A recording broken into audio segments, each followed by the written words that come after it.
এই এই এই দেখো, রক্ত কখনো বৃথা যায় না রে, প্রেম কখনো বৃথা যায় না। আমার নবী বলেন উম্মত রে, এই জন্য জাফর ইবনে আবি তালেব, তার নাম জাফর না, আজকে থেকে তার নাম হবে জাফর তৈয়ার। তৈরুন মানে পাখি, তৈয়ার মানে হলো বিমান। আমার আল্লাহ তার দুই জায়গার মধ্যে দুইটা ডানা লাগাইয়া দিব, সবাই হেঁটে হেঁটে যাবে, আমার জাফরে উইরা উইরা জান্নাতের ভিতরে যাবে। তিনবার কোন সুবহানাল্লাহ। আমাদের প্রভু এক নবীর উম্মত, জীবন বিধান ওই শিবানী কোরআন, ঠিক কিনা? আমাদের প্রভু এক নবীর উম্মত, জীবন বিধান ওই শিবানী কোরআন। তবে কেন এক নও হে মুসলমান, এক করিয়া আহ্বান। যারা ঐক্য চাই না, এই মুষ্টির হাতে নিয়ে তারা চাপা বরাবর বলেন, বলেন ঠিক কিনা বলেন? আমাদের প্রভু এক নবীর উম্মত, জীবন বিধান ওই শিবানী কোরআন।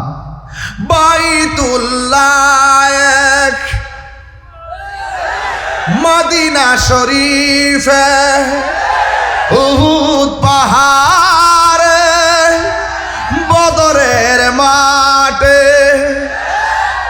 একটা তো জীবন আর মরণ তো একটাই, একটা তো জীবন আর মরণ তো একটাই, একই সাথে মিলে মিশে একটাই প্রাণ। তবে কেন এক নও হে মুসলমান, এক হও করিয়া আহ্বান। তবে কেন এক নও হে মুসলমান, এক হও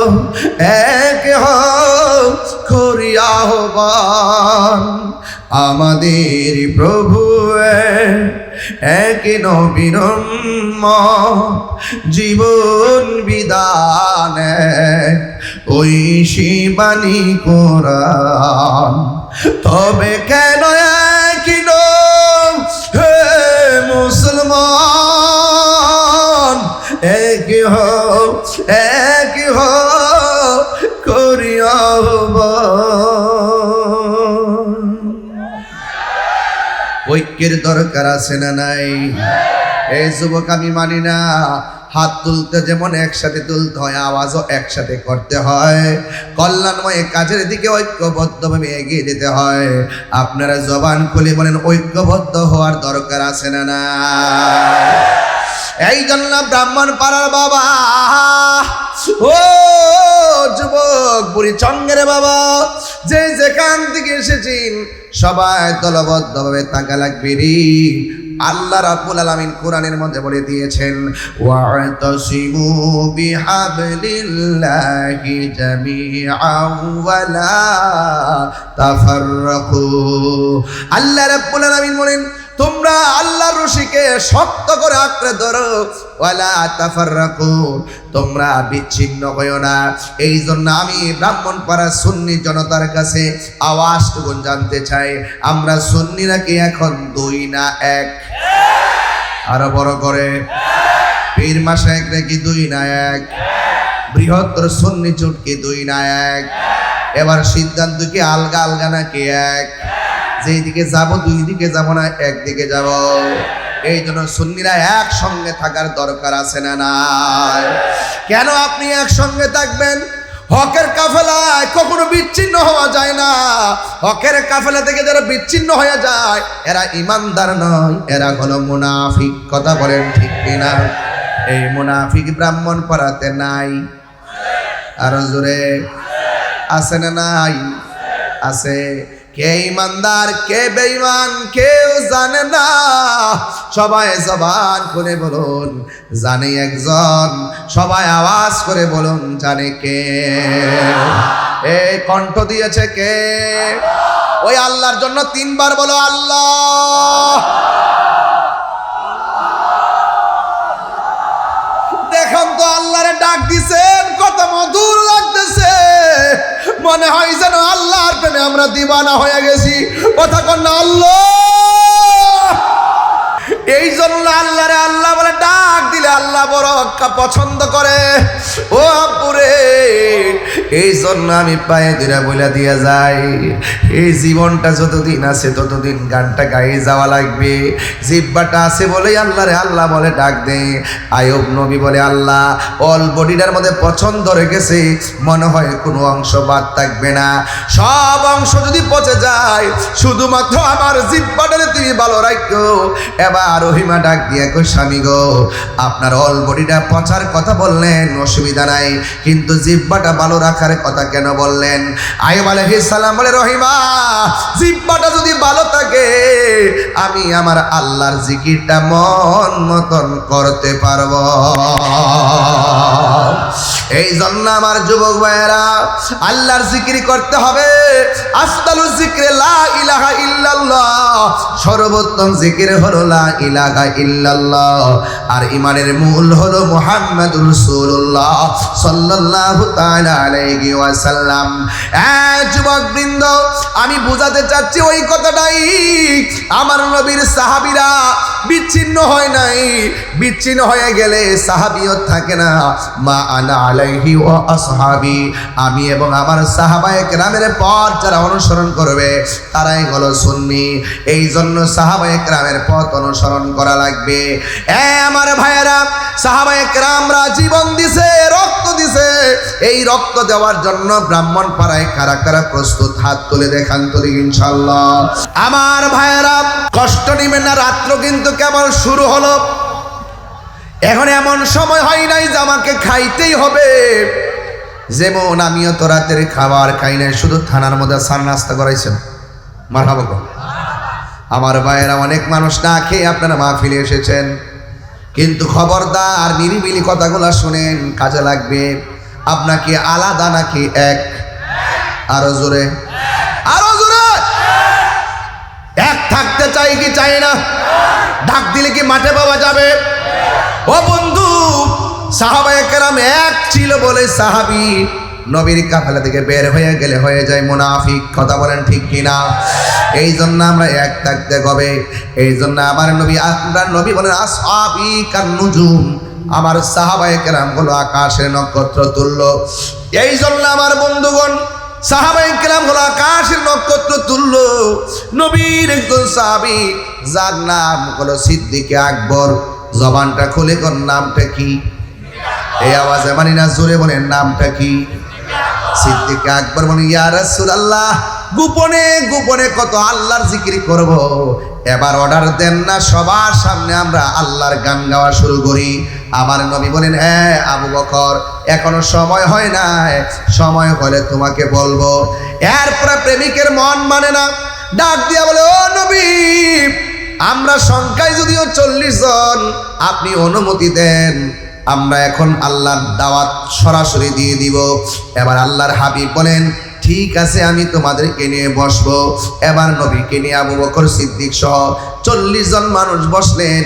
আমার নবী ডাক দিয়া কয়, আমার সাহাবায়ে কেরাম, তোমরা যে দিনের দাওয়াত প্রকাশ্যে দিতে গেছো, এখন যদি দিনকে প্রচার করতে গিয়ে প্রথম জীবনটা দেওয়া লাগে, তোমাদের মধ্যে কে আছো ইসলামের জন্য জীবনটা দিবা? ওই 40 জনের মধ্যে সর্বপ্রথম যে এই লোকটা দাঁড়ায় গেছে, এই লোকটাই হলো, এই লোকটার জায়গায় হলো আমার নবী রওজা মুবারকের পাশে। আর এই লোকটাই হলো হিজরতের সাথী, এই লোকটাই হলো হেরা গুহার সাথী, আমার নবীর সুখ দুঃখের সাথী, যার নাম হলো হযরতে আবু বকর। এই জন্য সাহাবীরা দাঁড়ায় গেছে, জীবন দেওয়ার প্রশ্নে আপোষ করে নাই। তো আমরা যদি নিজেকে যদি স্ট্রংলি যদি তৈরি করতে হয়, হক হক কথাগুলো ধার্তহীন কণ্ঠে বলা লাগবে। এই জন্য আমার ভাইয়েরা, আমার নবীর সাহাবী যখন দাঁড়ায়া গেছে, ঠিক ওই মুহূর্তে ওই আবু বকরের মাথার মধ্যে পাথর মেরে রক্তাক্ত করে দিয়েছে। তার মানে প্রমাণ হয়ে গেল, হককে কায়েম করতে যাইয়া অনেক সময় রক্ত জড়াইতে হয়। খানকার মধ্যে বসে থাকার নাম শুধু ইসলাম নয়, মাঝে মাঝে রাজপথে তলোয়ার নিয়ে বাতিলের মোকাবেলায় জিহাদ করার নামও ইসলাম। কথা বলেন ঠিক কিনা? সুন্নাত নয় শুধু, চলবো আরো জোরে চলবে, দাওয়াতের মেহমান। আরো কিছু সুন্নাহ আছে তুমি জানো কি? জানলেও জীবনে কখনো তা মানো কি? জানলেও জীবনে কখনো তা মানো কি? সুন্নাত নয় শুধু দাওয়াতের মেহমান, সুন্নাত নয় শুধু খাওয়া শেষে মধুপান। আরো কিছু সুন্নাহ আছে তুমি জানো কি? জানলেও জীবনে কখনো তা মানো কি? জোরে জোরে কি আল্লাহু আকবার বলা যাবে না? হাই রে ও ব্রাহ্মণপাড়া মগবাজার দরবার আশেক ভাইরা, ও সুন্নি ভাইরা, হকের জন্য রক্ত দিতে রাজি কারা কারা আছো? দুই হাত তুলে দেখাতে হবে, ঠিক কিনা বলো? আল্লাহু আকবার।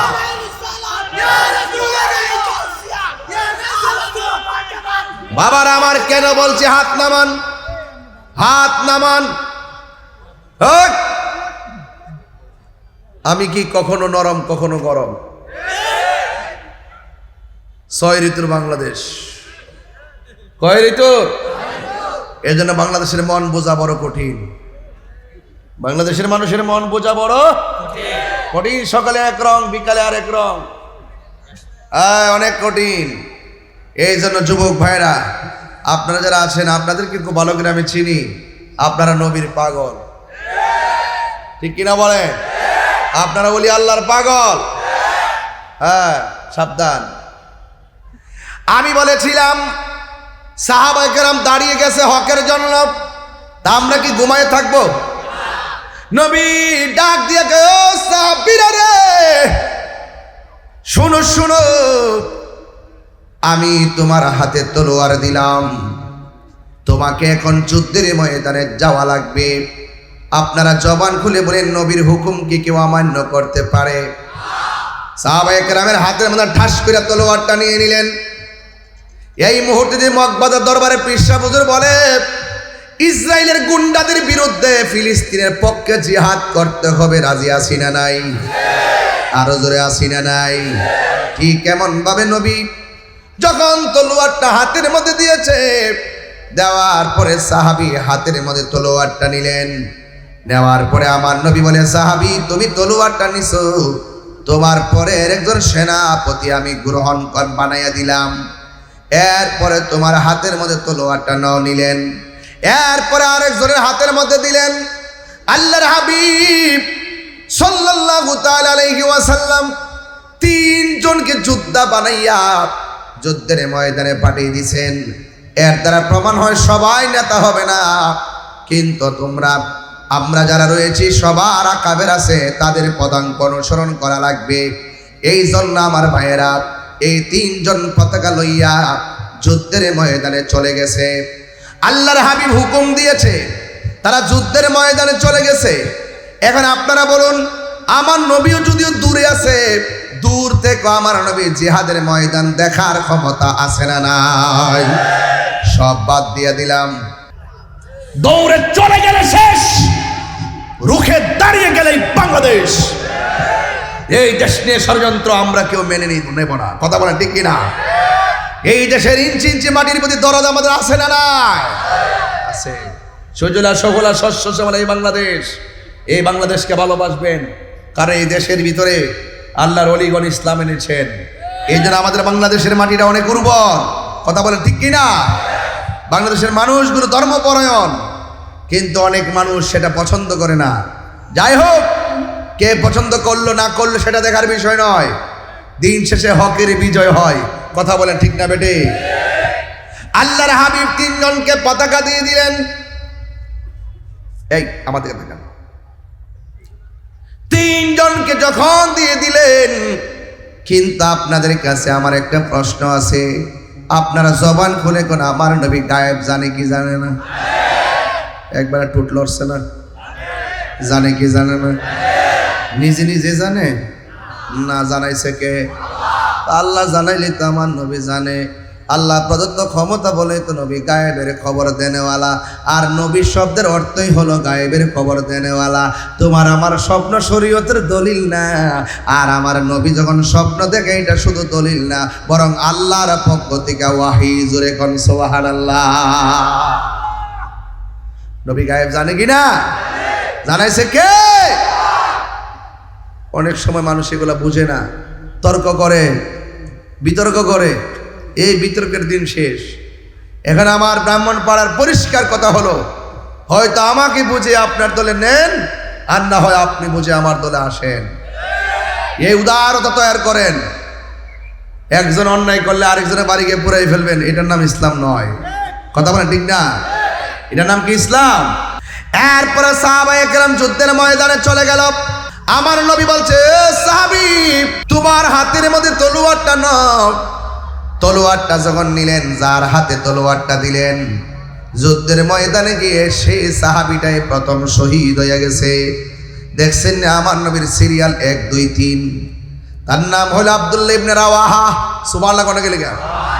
ওই আব্দুল্লাহ ইবনে রাওয়াহার হাতের মধ্যে তলোয়ারটা দিল গো। যুদ্ধ করতে করতে তিনি প্রথম শহীদ হয়ে গেছে। দ্বিতীয়বার তলোয়ারটা যার হাতে দিলেন, যার নাম হলো জাফর ইবনে আবি তালিব। এবার জাফর ইবনে আবি তালিবের হাতের মধ্যে নিয়ে গেলেন। এবার তিনি যুদ্ধ করতেছেন, দুরন্ত কণ্ঠে যুদ্ধ করতেছেন, বীরত্বের সাথে যুদ্ধ করতেছেন। বন্ধুরা রে আমার, ও ব্রাহ্মণ পাড়ার বাবা, এবার যুদ্ধ করতে করতে ওই জাফরের ডান হাতের মধ্যে একটা কূপ মারছে। কূপটা যখন মারছে, জাফরের হাতটা অর্ধেকটা কেটে গেছে। এই যে দেখেন, এই যে দেখেন, ডান হাতের মধ্যে তলোয়ারটা অনেক ভারী। যুদ্ধের ফাঁকে যখন হাতের কবজার মধ্যে একটা এই জায়গায় কূপ মারার পর অর্ধেকটা হাত কেটে গেছে, আর তিনি তলোয়ারটা আলগাইতে পারে না, কারণ হাত কেটে গেলে হাতটা দুর্বল হয়ে যায়, তলোয়ারটা হাতে আলগাইতে পারে না। এবার জাফরের তলোয়ারটা বাম হাতের মধ্যে দাঁড়ায় গেছে। এরপরেও ব্যথার যন্ত্রণায় ময়দান থেকে পলায়ন করে নাই। সাহাবীরা হকের ময়দান থেকে পলাইলে সাহাবী হয় না। কথা কোন ঠিক কিনা? এরপরে সাহাবী যখন বাম হাত দিয়ে যুদ্ধ করতেছে, আর ডান হাতটা এইভাবে ঝুলতেছে, এই যে ডান হাতটা এইভাবে ঝুলতেছে। এবার সাহাবী যখন দেখলেন ডান হাতটা ঝুলতেছে, রে আব্বা, এটা সাধারণ ওয়াজ না, এটা বড় চেতনার কথা। ডান হাতটা ঝুলতেছে, এবার ডান হাতটারে পায়ের নিচে ফালাইয়া টান দিয়া ডান হাতটারে ছিঁড়া ফেলাইছে। হায়রে কি দিয়ে বুঝামু, ও ব্রাহ্মণ পাড়ার বাবা, ইসলামটা এমনি আসে নাই। যখন ইসলাম নিয়ে ষড়যন্ত্র করছে তখন বদর হয়েছে, ইসলাম নিয়ে ষড়যন্ত্র করছে উহুদ হয়েছে, ইসলাম নিয়ে ষড়যন্ত্র করছে খন্দক হয়েছে, ইসলাম নিয়ে ষড়যন্ত্র করছে তায়েফ হয়েছে, ইসলাম নিয়ে ষড়যন্ত্র করছে হুনাইন হয়েছে, ইসলাম নিয়ে ষড়যন্ত্র করছে কারবালা হয়েছে। হাত তুলে বলেন না ঠিক না বেঠি? এখনো যদি এই মুহূর্তে যদি ইসলাম নিয়ে যদি ষড়যন্ত্র হয়, প্রয়োজন আরেকটি ব্রাহ্মণ পারা হবে। কথা বলেন ঠিক কিনা বলেন? যেই জায়গায় যুদ্ধ হয়েছে সেই জায়গায় নামই নামকরণ হয়েছে। তো এখানেও যদি ইসলাম বিদ্বেষী কেউ কথা বলে, রাসূলুল্লাহর বিরুদ্ধে কেউ কথা বলে, এখানেই যুদ্ধ হবে, প্রয়োজনে ব্রাহ্মণ পারা হবে। কথা বলেন ঠিক না বেঠে? আমি পরিষ্কার ভাষায় বলছি, কাটা হাতটা টেনে ছিঁড়ে ফেলা সাধারণ জিনিস না। এটা কি সাধারণ জিনিস? বাম হাতের মধ্যে তলোয়ারটা নিয়ে গেল, তলোয়ারটা নিয়ে এমন ভাবে যুদ্ধ শুরু করলো, এবার কোনোভাবে তার সঙ্গে পারে না। এবার জাফরের বাম হাতের মধ্যে একটা কোপ মারছে, সাথে সাথে বাম হাতটা কেটে মাটির মধ্যে পড়ে গেল। বন্ধুরা রে আমার, ও যুবক ভাইয়েরা, এবার দুইটা হাত কাটা। এখন আপনি হলে কি করতেন? দৌড়াইয়া হসপিটালে যাইতেন। আপনি হলে কি করতেন? ডরে ভয়ে দৌড় মারতেন। আর ওই সাহাবীটা কয়, আমাকে আমার নবী বানায়া পাঠাইছে, আমার সেনাপতি নির্ধারণ করেছে রহমাতুল লিল আলামিন। কার ভাগ্য আছে নবীর সিগনেচার সেনাপতি হওয়া? আমি কেমনে ময়দান থেকে পলায়ন করব? এবার নবীর কথা স্মরণ কইরা তলোয়ারের মধ্যে দুইটা দাঁত দিয়ে কামড় দিয়া তলোয়ারের মাথায় ধরে দাঁড়ায় গেছে। দাঁড়ায় কয়, আয় আয় আয় আয় কে দাঁড়ায় গেছে।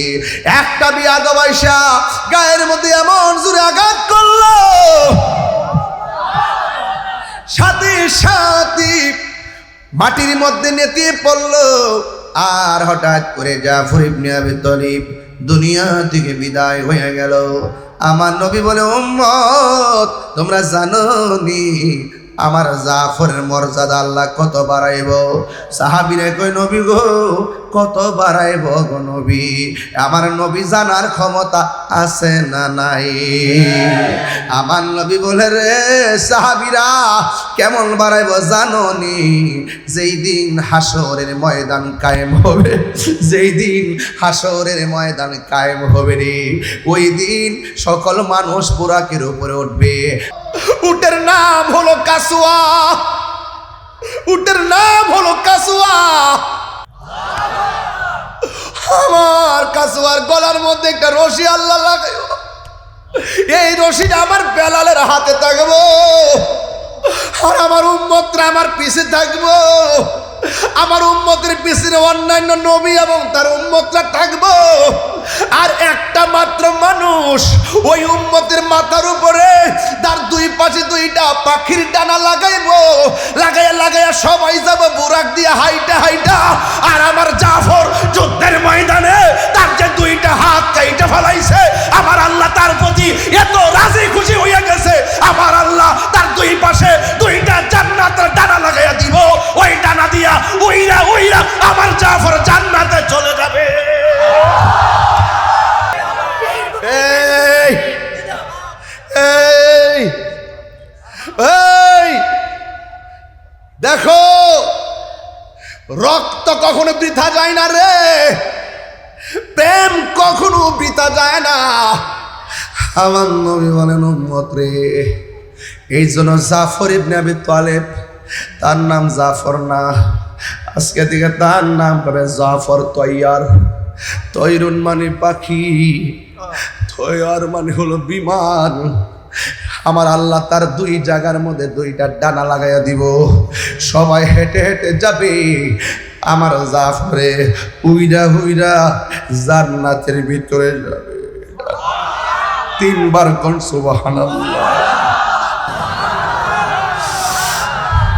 এমন একটা নসিব যদি তাহিরির হইতো, এমন একটা নসিব যদি ব্রাহ্মণপাড়া পোলাপানদের হইতো, এমন একটা সময় যদি আমরা পাইতাম, নবী আমরার হুকুম দিত দৌড়াইয়া যুদ্ধের ময়দানে যাইতাম। পলকে জীবন দিয়ে দেব যদি নবী আপনি চান, ঠিক কিনা? জন্ম আমার নবীর যুগে হলে কেমন হতো দুনয়নে রাসূল পাক দেখলে কেমন হতো জন্ম আমার নবীর যুগে হলে কেমন হতো জন্ম আমার নবীর যুগে হলে কেমন হতো দুনয়নে রাসূল পাক দেখলে কেমন হতো দুনয়নে রাসূল পাক দেখলে কেমন হতো জন্ম আমার নবীর যুগে হলে কেমন হতো নাই নাই নাই নাই জাফর নাই রে নাই নাই জাফর নাই এ আমার ও বাবা রে